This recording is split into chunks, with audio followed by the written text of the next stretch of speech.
Meus irmãos, nós vamos iniciar abrindo a Bíblia, Romanos capítulo 14. Antes da leitura, vamos orar. Agradecemos-te, ó Pai, pelo dia que nos deste, por essa semana, pela tua graça, providência, sustento, segurança, livramentos. Reconhecemos em tudo, ó Deus, a tua mão amorosa e providente em relação ao teu povo, em relação às nossas vidas. Agradecemos-te, ó Pai, por esses momentos que passaremos aqui reunidos em teu nome, para juntos olharmos para a tua palavra, sermos por ela mais uma vez edificados e também, ó Deus, partilhar as necessidades dos santos. Nós oramos em nome de Jesus. Amém. Romanos capítulo 14, do verso 13 até o verso 23, o final do capítulo, nos diz assim: Não nos julguemos mais uns aos outros, pelo contrário, tomai propósito de não pôr destropeço ou escândalo ao vosso irmão.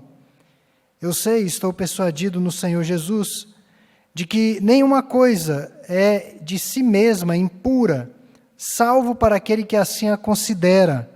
Para esse é impura.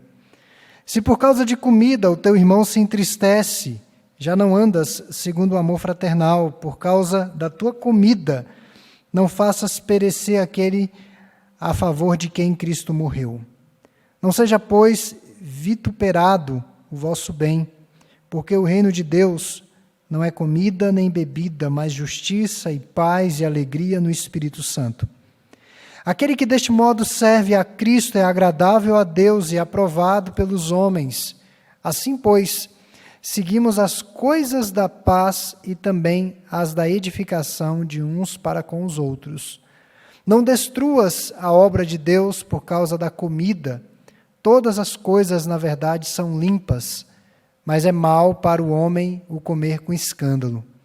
É bom não comer carne, nem beber vinho, nem fazer qualquer outra coisa que teu irmão venha a tropeçar, ou se ofender, ou se enfraquecer. A fé que tens, tem-na para ti mesmo perante Deus.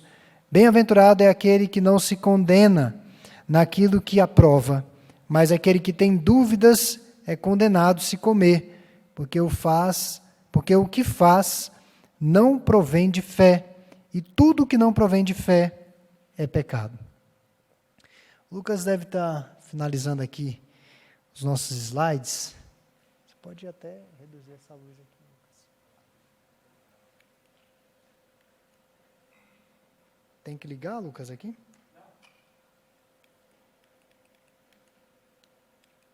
Não deu sinal de vida, não. Você pode passar para a primeira tela aí e a gente vai trabalhando.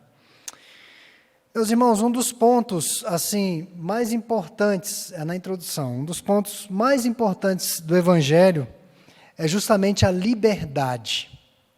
A nossa temática essa noite é livres, mas servos. Não significa que a liberdade não significa que podemos fazer o que queremos, quando queremos, com quem queremos. Mas em Cristo nós somos livres, mas ao mesmo tempo servos dele, da vontade dele.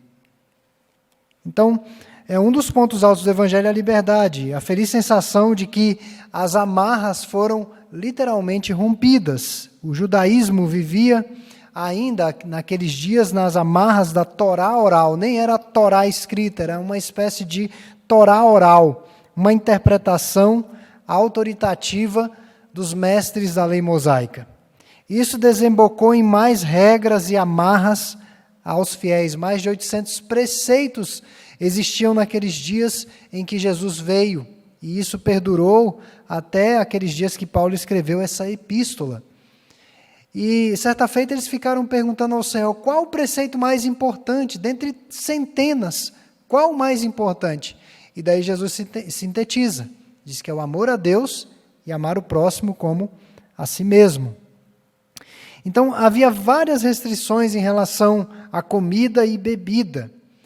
E isso estava, de alguma maneira, relacionado à lei cerimonial, que era necessária no Antigo Testamento, mas em Cristo todas aquelas regras da lei foram cumpridas. Então, fique tranquilo em comer uma carne de porco, fique tranquilo até mesmo com... alguns gostam do sangue da galinha com a farofa, né? Um negócio assim. Não tem problema nenhum. Paulo deixa evidente nessa passagem que todo alimento é puro. Não há nada de impuro no alimento. O problema está na cultura que se vê em relação àquele alimento e a pessoa comer pensando que está adorando algum ídolo ou que está pecando contra Deus. Aí temos dificuldades.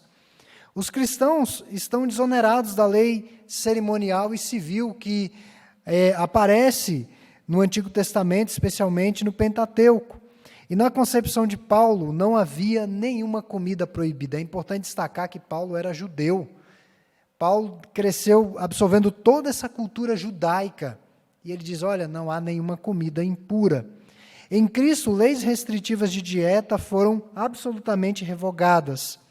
Mas para o judeu que foi criado naquele costume, era penoso se desvencilhar disso. Eu mal comparo, e é mal mesmo, algumas superstições em relação à dieta que temos na nossa nação com o romanismo. Semana chamada Santa, as pessoas não comem carne, elas vão comer peixe, vão comer o bacalhau. Basta você olhar o tanto de bacalhau que vende na semana chamada Santa e no restante do ano. Bate recorde. As pessoas têm dificuldade de comer carne naquela semana por uma questão cultural do romanismo no nosso país. Então, para o judeu era difícil, e os não-judeus não tinham essa cultura, e por vezes a convivência na igreja era complicada, difícil, conflituosa, beligerante. E no início desse capítulo, Paulo trata sobre a dissensão de dois grupos, os fortes, aqueles que têm entendimento de que a lei cerimonial passou, e os fracos, que ainda tinham dificuldades com essa dieta e com outras questões relacionadas à lei. Paulo não pede para que os fracos abandonem as suas convicções, e ele não está aqui pedindo para os fortes abrirem mão da sua liberdade. Pelo contrário, Paulo está tratando aqui sobre essas matérias secundárias, periféricas, e a nossa dificuldade na igreja muitas vezes é distinguir o que é essencial e o que é periférico. Existem matérias que não têm relevância, que não vão afetar a nossa salvação, que não vão afetar a espiritualidade, mas as pessoas acabam meio que se apegando a isso. Recentemente eu tive de lidar com uma situação dessa em uma de nossas congregações.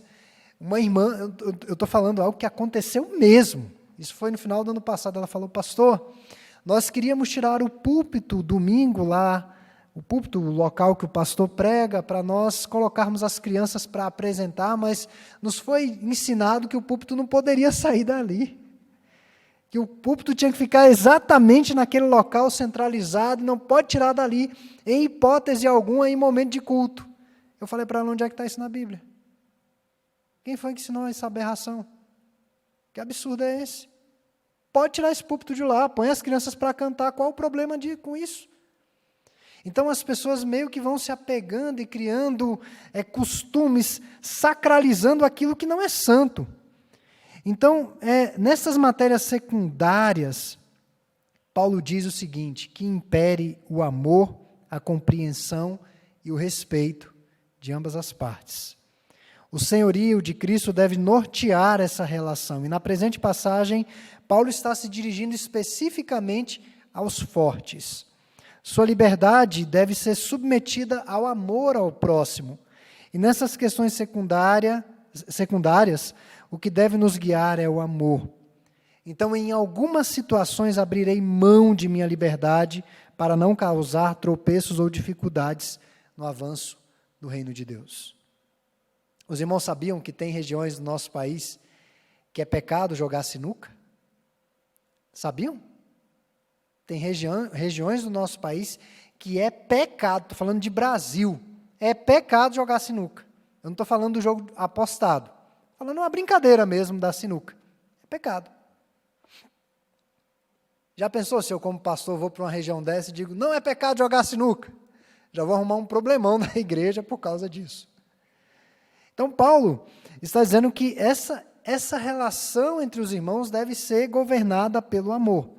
Então, nós vamos ver aqui brevemente 3 ensinamentos básicos à luz dessa lição. Está meio borrado aí, não dá para ler direito, mas a liberdade cristã deve ser limitada pelo amor. Essa é a primeira lição, do verso 13 ao 15.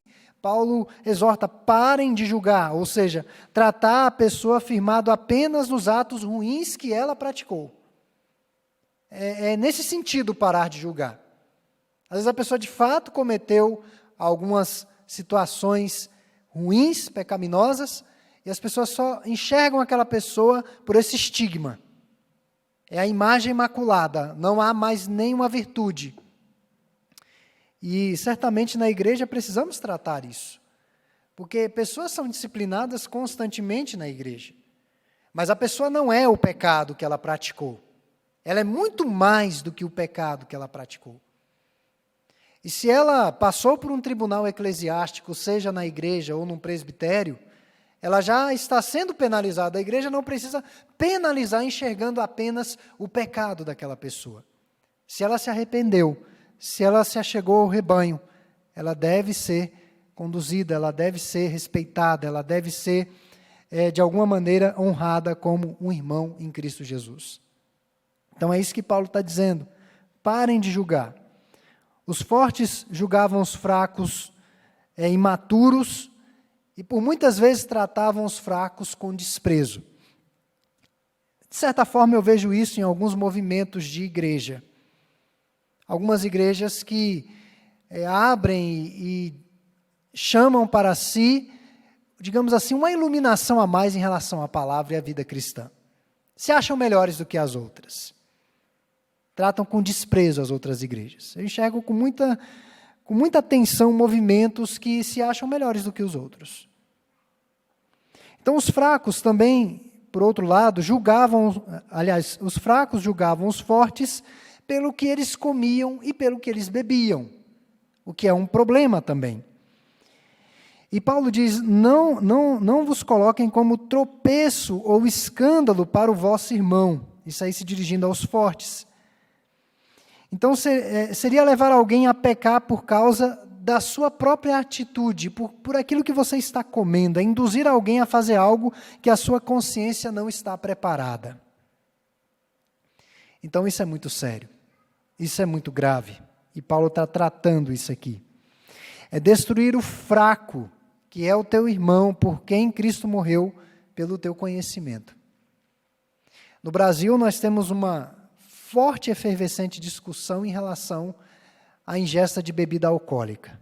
É um problema, sempre é um problema isso. Todas as igrejas que eu passei, há um debate, há uma discussão. Tem gente na igreja que bebe, entre aspas, socialmente. Eu sei que tem. Nas igrejas que eu passei aqui, eu sei que tem. Tem gente que sai do Brasil. Já aconteceu de gente que era daqui da igreja, saiu do Brasil, foi para um estado, acho que para um país, Alemanha, pegou uma baita de uma caneca de chopp, quase desse tamanho, estava lá tomando, tirando foto, postando no Facebook. Um tema polêmico. Nós sabemos que o álcool na Bíblia não é condenado, mas a Bíblia fala para ter cuidado com isso, para ficar alerta em relação a isso.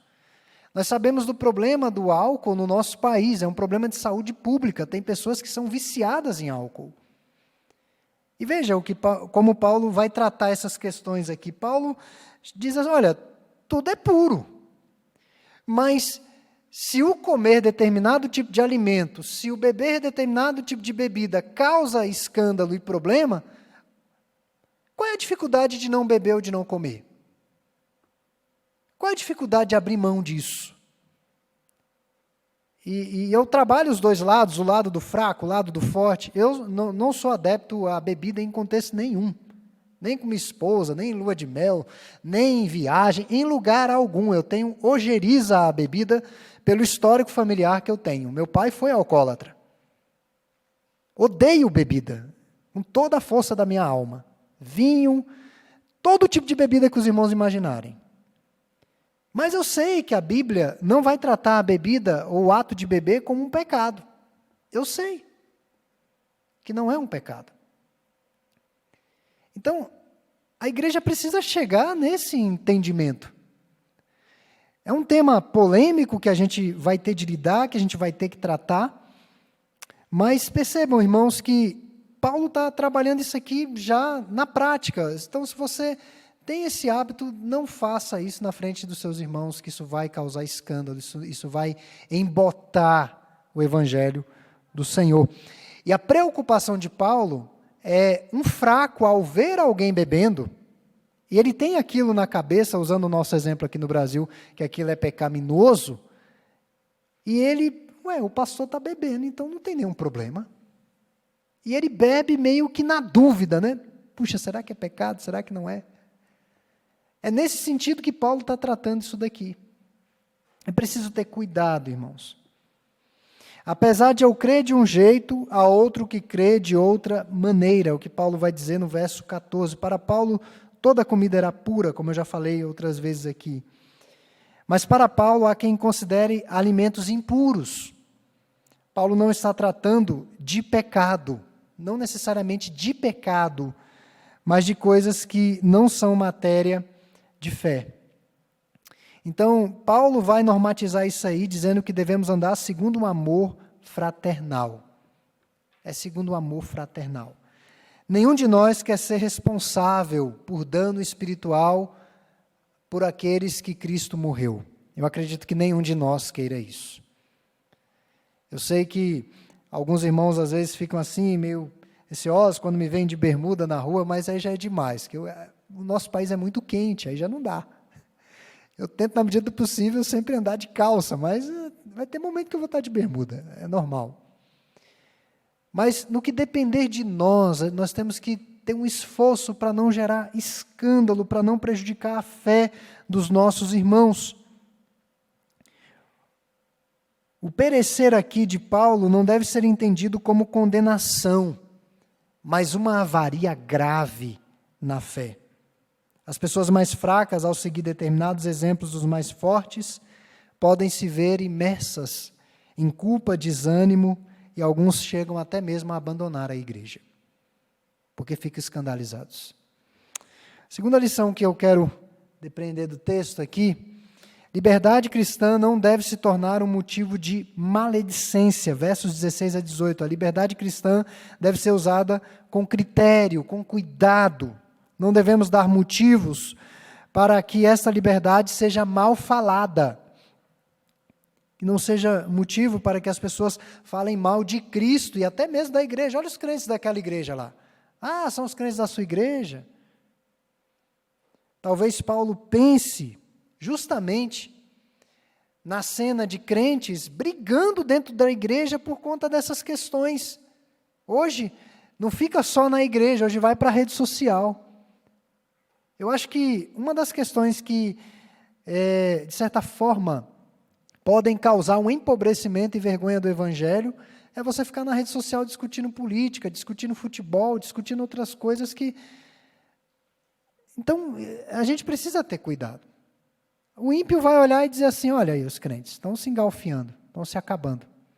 Nós sabemos que vivemos um tipo de evangelho muito plural no nosso país.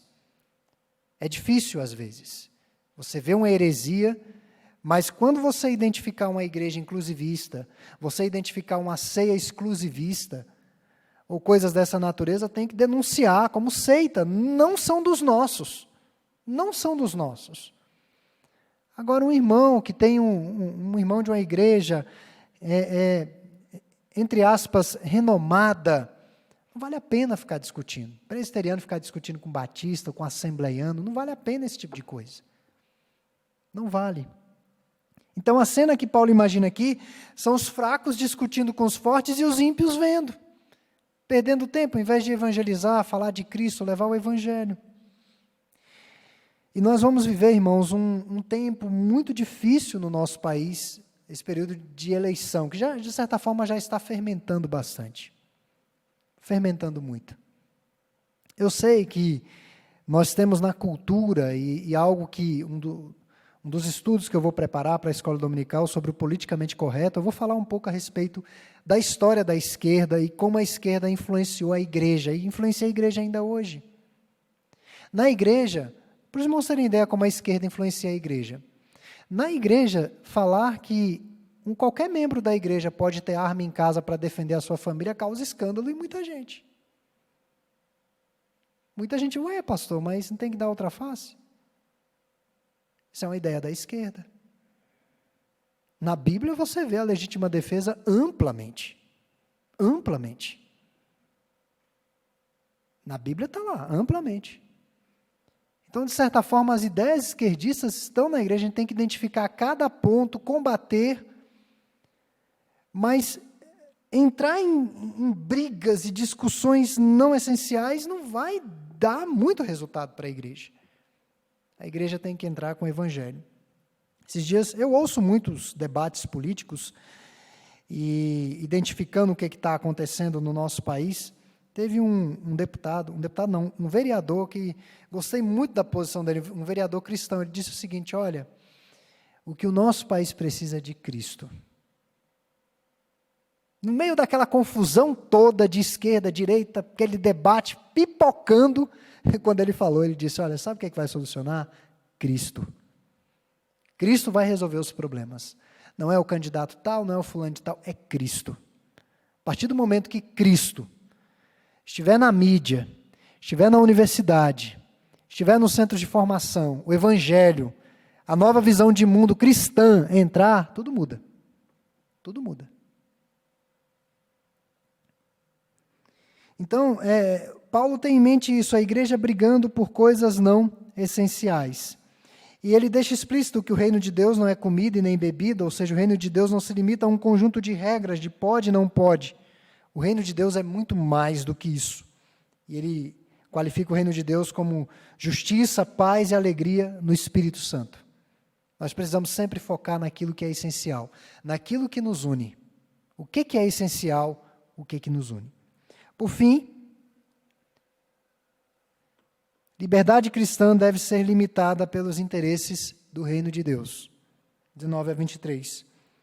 Precisamos seguir aquilo que vai proporcionar paz e edificação à igreja do Senhor. Paulo diz: sigamos, que é o mesmo que perseguir ou tomarmos como propósito. É evitar usar a liberdade se isso for causar algum dano. Se eu perceber que o uso da minha liberdade vai causar algum dano, eu deixo de usar a minha liberdade.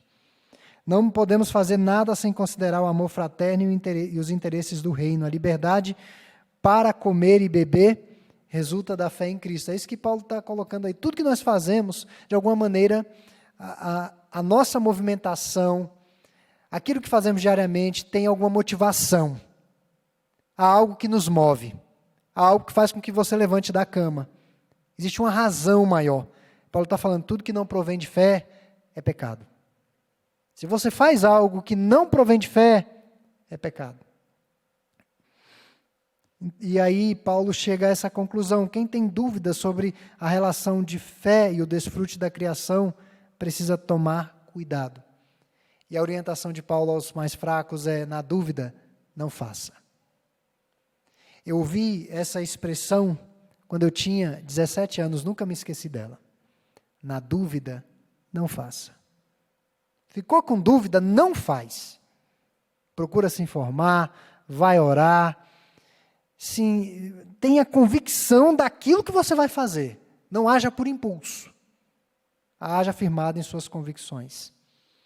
A vida cristã é guiada pela convicção nas coisas de Deus. Então, nas nossas aplicações finais, irmãos, a liberdade que temos em Cristo não deve ser o princípio que nos guia. O que deve nos guiar no relacionamento de uns para com os outros é o amor fraternal e os interesses do reino de Deus. O reino de Deus não pode ser reduzido a coisas secundárias. Comida, bebida, calendário religioso, onde fica o púlpito, beber ou não beber, ou coisas dessa natureza. Mas a ética da igreja não deve ser ditada pelas limitações dos mais fracos, porque senão a igreja vai se tornar uma seita. E os irmãos viram algumas igrejas irmãs, que os irmãos tomaram essa questão ética de vestimentas, usos e costumes como uma doutrina super santa, quase inquestionável. Eu já ouvi pastores desses segmentos pregarem que as irmãs que cortam os seus cabelos, lá no céu tem um monte de gavetas, isso eu já ouvi. Eu ouvi com esses ouvidos. Lá no céu tem um local cheio de gavetas com o nome de cada uma das irmãs. Toda vez que a irmã corta o seu cabelo vai para lá, para aquela gaveta. E quando você chegar lá para encontrar com Jesus, ele vai cobrar porque que você cortou o seu cabelo. Isso eu ouvi em sermão. Então a gente pode chegar nesses absurdos. A gente pode chegar. Então, a ética não deve ser governada, conduzida, dirigida, ditada pelos mais fracos, mas pela Bíblia, pelo que a palavra do Senhor nos diz. E por fim, irmãos, precisamos buscar aquilo que edifica e traz paz à igreja do Senhor. Sempre assim, sempre buscando aquilo que vai trazer harmonia à igreja do Senhor. Eu vou abrir mão, muitas vezes, de alguma coisa, de alguma situação, por amor à igreja e ao Senhor. Hoje vivemos num tempo, eu sei que a maioria dos que estão aqui não são assim, de muita exposição em redes sociais. Parece que as pessoas gostam. Essa nova geração tem sido estudada. Esse pessoal que vive com a cabeça baixa no celular. Estão sendo estudados, porque ansiedade absurdamente grande, alastrada, superficialidade, ausência de profundidade em tudo. A vida passa num clique. Eles nem percebem a vida passando. Os irmãos lembram, eu estava fazendo uma reflexão esses dias, as pessoas antes não viviam tantos anos. Antigamente, quando a pessoa chegava a 50 anos, você dizia, está morrendo. 50 anos, está velho, está morrendo. Mas as pessoas de antigamente viviam mais intensamente. Elas viviam 50 anos, muito mais do que hoje as pessoas que vivem 90 anos. E a gente tem a sensação de que o tempo está voando. Puxa, mas o tempo está passando tão rápido, o ano está passando tão rápido, as coisas estão passando tão rapidamente. Superficialidade. Então, como que isso se enquadra, esse texto, a questão dos fracos, dos fortes, nesses dias que vivemos de tamanha exposição?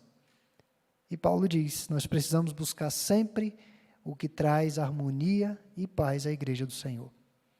Então, que Deus nos ajude, irmãos. É um desafio enorme nesses dias que temos vivido.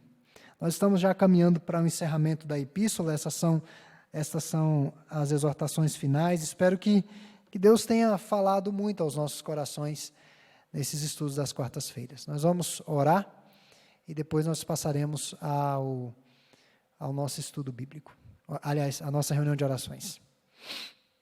Pai, nós te agradecemos pela tua palavra, te agradecemos por tudo que o Senhor tem feito em nossas vidas, te agradecemos por cada um de nossos irmãos, sejam aqueles mais amadurecidos na fé ou aqueles fracos na fé, imaturos, que o Senhor, ó Pai, possa trazer maturidade a todos e que tenhamos a consciência de que somos livres, mas somos servos do Senhor.